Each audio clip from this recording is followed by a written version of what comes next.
So that's that. I guess the other thing to cover is the battery box, which obviously just stores power. So just do something like, I don't know, this. Just hook you up to here, just as a remainder of power storage. Oh, you don't have anything left, do you? No? Did I not hook that up correctly, or it's just the distance? No, it's just the distance. No? You just don't want to send it out? I guess? Something. Okay. Oh, okay, so you can actually change some of these. Right. That's also good to know. Didn't realize. Alright, maybe this is actually a connection. Okay, just me. So you got 50,000 in here, which isn't a lot. You've got this, which can change the direction of where it sends it. So either that's it receiving it, that's it transferring it out. You've got your IO, which, apologies for that, so that does actually flicker. So keep that in mind. You've got this, which determines direction of, I assume, emptying or filling batteries, I guess? So if we do this, that's filling it, that's emptying it.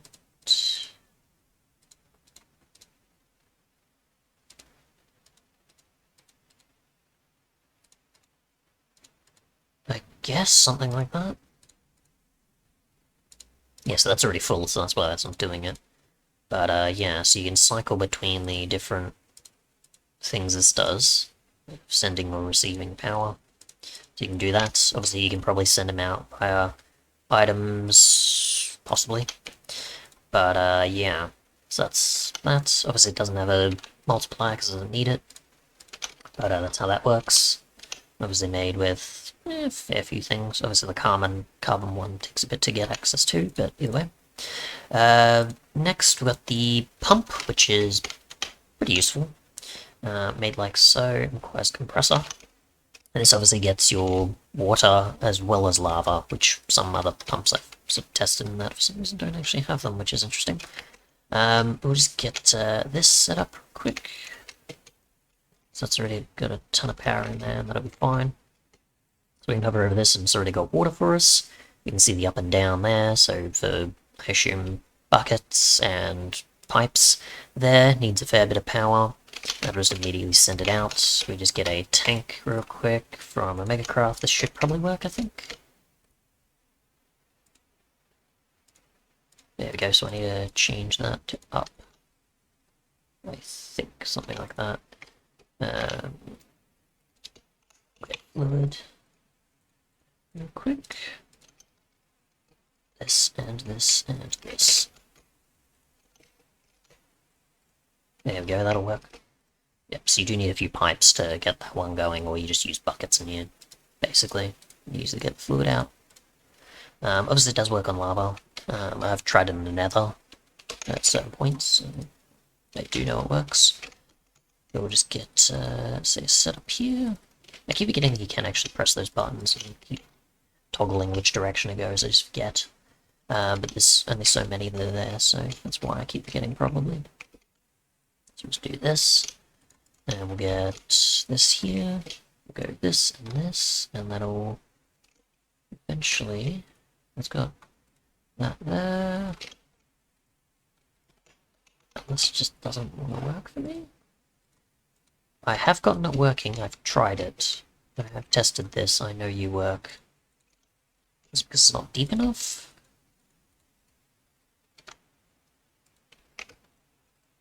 It's got the power. It works in the nether at least, which we can test of course, but I do know it works. I don't think you need to think consistently to get it going, but I'll find out. But I know it works, because I tested it enough. Be sure. You have to do this one, don't you? You have to be this nether, don't you? Alright. There we go. Okay. Oop. Let's go into creative here.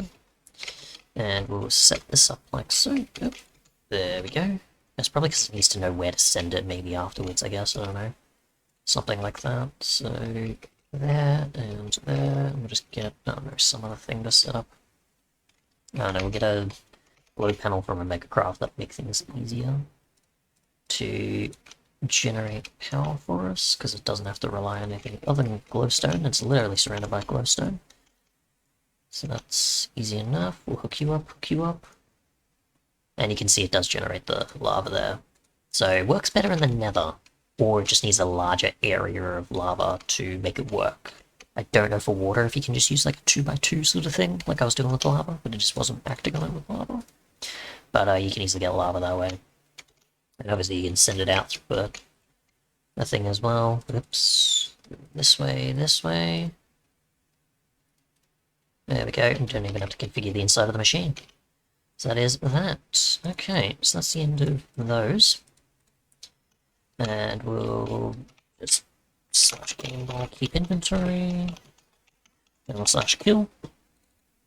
And we'll go back to the overworld here. So next, we've got... I don't know if there was actually a... No multiplier in there, so I don't think I need it for the rest of these. Next we'll move on to, I guess, the gas furnace and blast furnace, because these are actually ones I don't know how to use. And the distillation we'll get to after, because it's a multi-block, and I struggle with multi-blocks. So let's see, so this is an early way to obtain more efficient fuels than coal.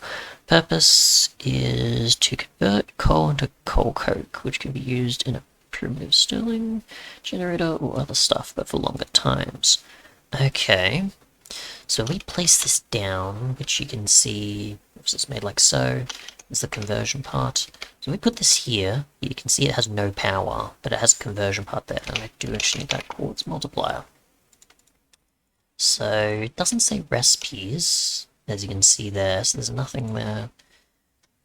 So convert coal into coal coke, you say. Okay, so we'll just do that, and over time the percentage will go.